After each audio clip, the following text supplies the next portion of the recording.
Selamat pagi adik, Selamat pagi, Ibu. apa kabar? Puji Tuhan, kabar saya baik, Ibu. Bagaimana dengan kabar Ibu? Puji Tuhan, kabar ibu juga baik. Nah, sebelum kita melangkah ke kegiatan selanjutnya, alangkah baiknya kita awali dengan doa.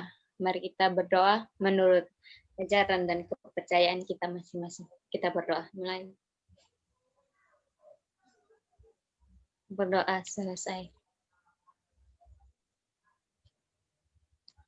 Baik, sebelumnya perkenalkan nama ibu sendiri, Deviani Clarissa Jeruga, panggil saja Ibu Clarissa. Selanjutnya Ibu minta adik untuk memperkenalkan nama adik sendiri. Ibu persilakan. Baik, terima kasih, Ibu. Jadi, nama saya Serlin Sri Murningahu. Ibu bisa memanggil saya dengan sebutan Adik Murni. Baik, adik Murni. Adik Murni, kalau boleh tahu, adik Murni tinggalnya di mana? Saya tinggalnya di Oepura, Ibu. Berarti tetangga dengan Ibu. Ibu juga tinggal di Oepura. Oh iya, Ibu. Kalau boleh tahu, Ibu, Oepura di bagian mana, Ibu? Ibu tinggal di Oepura di dekat terminal. Kalau saya di atas dari Pertamina sedikit, Ibu. Berarti kita tetangga sebelahan saya. Iya, Ibu. Sebelumnya, adik Murni tadi lagi ngapain? Tadi Sebelum saya, Ibu ya, tadi saya hanya duduk-duduk setelah mengerjakan tugas. Tadi saya mengerjakan tugas matematika, dan setelah itu ada chat dari ibu mengundang saya untuk mengikuti konseling individual. gimana tugasnya? Menyenangkan? Lumayan susah sih ibu, cuman karena sekarang kan sudah ada internet, jadi bisa lebih membantu untuk mengerjakan tugas ibu. Syukurlah kalau begitu. Nah, kita hari ini akan memulai konseling individual. Nah, sebelumnya adik Murni sudah pernah mengikuti konseling individual Kalau atau konseling individual sih sebenarnya saya belum pernah Ibu, tapi saya dengar-dengar teman saya pernah mengikuti konseling individual. baik konseling individual di sini? Ibu akan menjelaskan sedikit. Baik, konseling individual di sini adalah proses pemberian layanan yang diberikan oleh konselor atau guru BK kepada konseli untuk menyelesaikan permasalahan. Ya baik Ibu, bisa saya mengerti Ibu. Nah, di sini Ibu akan menjelaskan asas-asas yang harus kita patuhi dalam proses konseling kita pada pagi hari ini. Baik Ibu. Jadi asas yang pertama di sini adalah asas kesukarelaan, di mana adik murni tidak dipaksa untuk mengikuti konseling dengan ibu pada pagi hari ini. Terus yang kedua, asas keterbukaan. Ibu berharap adik Murni bisa terbuka dengan ibu untuk menyelesaikan permasalahan adik Murni. Terus yang ketiga, asas kerahasiaan. Asas kerahasiaan di sini adik Murni menyampaikan permasalahan yang adik Murni alami. Dan ibu akan menjamin rahasianya, ibu tidak akan membocorinya di luar, ibu tidak membawanya keluar. Cukup ibu dengan adik Murni yang tahu di sini. Baik, apakah adik sudah bisa memahami apa yang sudah ibu jelaskan tadi? Baik Ibu, saya bisa memahami. Jadi dalam konseling individual ini ada asas-asasnya Ibu. Sebelumnya Ibu minta adik Murni untuk menyampaikan apa yang adik Murni rasakan saat ini, apa yang adik Murni ingin bicarakan dengan Ibu. Ibu persilakan. Baik Ibu, terima kasih. Jadi saya sebenarnya ingin berkonsultasi dengan Ibu mengenai masalah saya. Saya ini orangnya sangat boros sekali, Ibu. Jadi dulu kan waktu sekolah uh, masih sekolah seperti biasa sebelum COVID ini kan selalu setiap hari ke sekolah itu kan selalu diberi uang jajan. Nah, uang jajan saya di sini saya kalau diberi uang jajan 10.000 saja saya tidak mau, Ibu. Saya merasa itu tidak cukup untuk saya. Padahal teman-teman saya yang lain itu bahkan mereka tidak dikasih jajan, hanya dikasih uang transportasi saja sama orang tua mereka. Mereka sudah merasa senang. Tapi saya harus dikasih uang lebih begitu, Ibu. Dan saya itu orangnya sangat boros.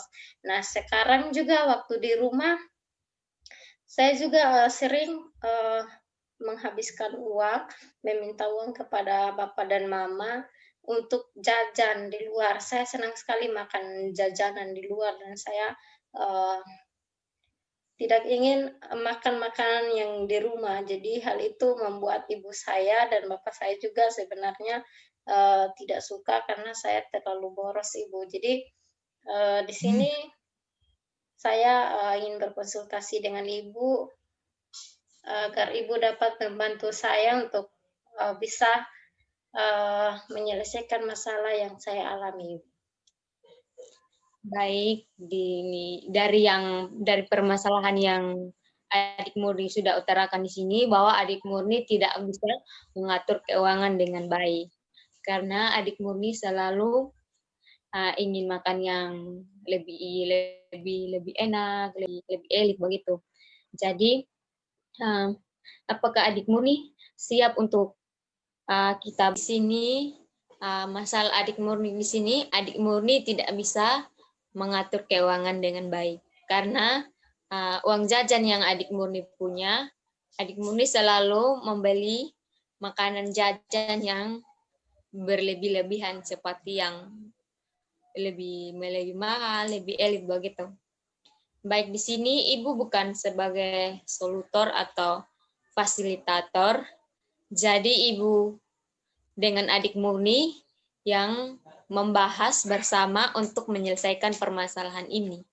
Apakah Adik Murni siap untuk membahas bersama-sama dengan Ibu? Baik, Ibu, saya siap. Nah, Ibu mau bertanya nih, ini Adik Murni mendapat uang jajan sehari berapa? Berapa ribu dari Mama dengan Bapak? Biasanya satu hari itu kalau dari mama 20, kadang dari bapak juga tidak pernah juga kurang dari 10.000, Ibu. Jadi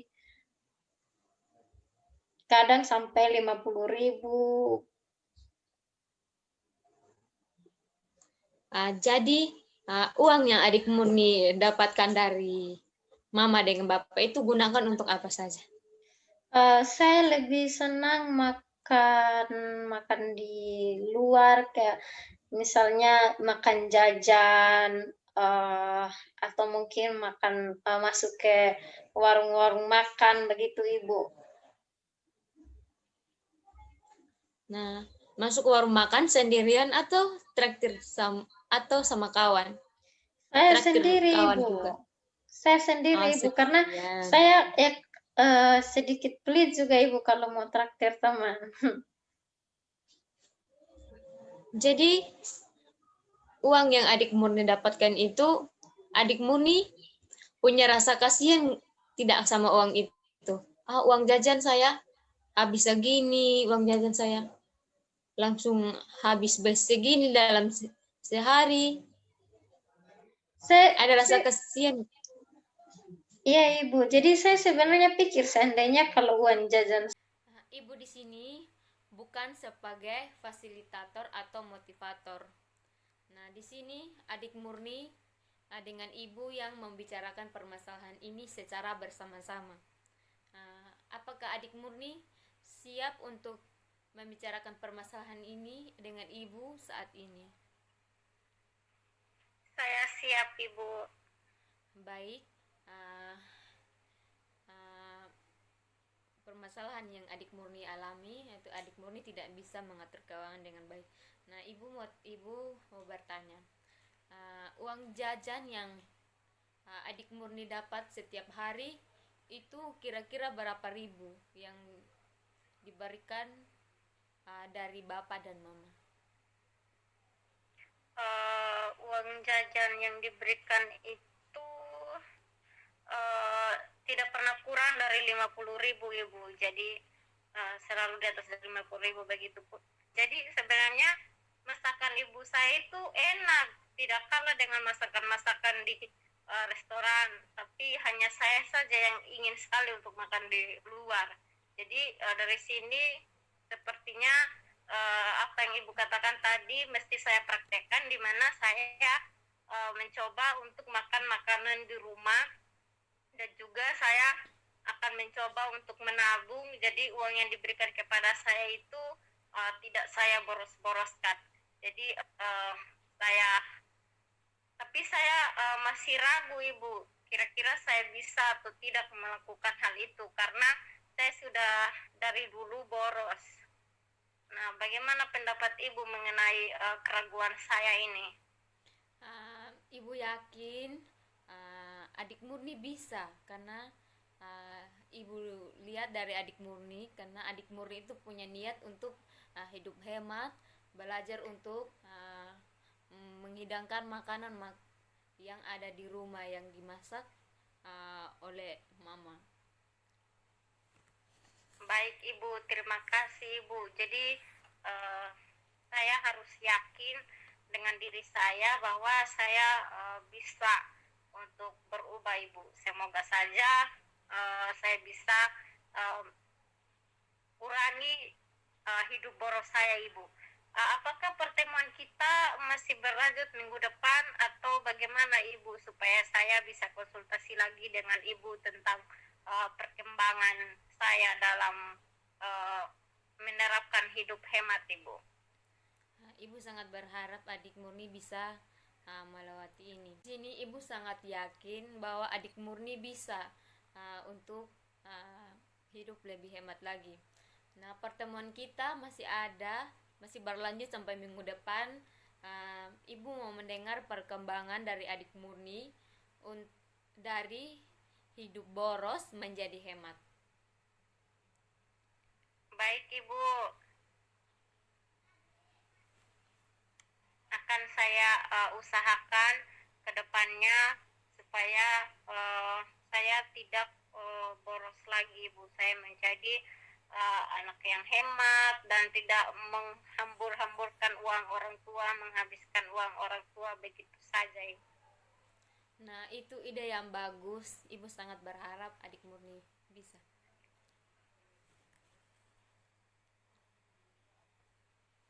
Baik, di sini adik Murni tadi ibu sudah mendengar bahwa adik Murni akan bisa hidup lebih hemat lagi. Jadi adik Murni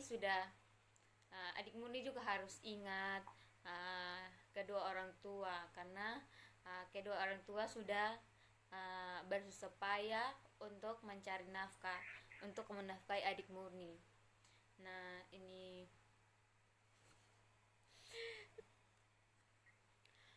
ibu berharap adik Murni bisa hidup lebih hemat lagi, mengingat keadaan orang tua mencari nafkah saat ini, di era pandemi saat ini, cari nafkah juga sudah agak susah-susah gampang. Jadi ibu sangat berharap adik Murni bisa hidup hemat lagi. Pertemuan kita berakhir sampai di sini. Ibu pikir pertemuan kita berakhir sampai di sini. Ibu berharap adik Murni bisa menerapkan apa yang sudah kita bicarakan tadi. Baik Bu. Karena di awal tadi kita awali dengan doa, maka kita akhiri dengan doa pula. Mari kita menentukan doa, berdoa menurut agama dan kepercayaan masing-masing. Kita berdoa selesai. Baik adik, pertemuan kita sampai di sini. Sampai jumpa minggu depannya. Baik Ibu, sampai jumpa Ibu. Dah. Ya.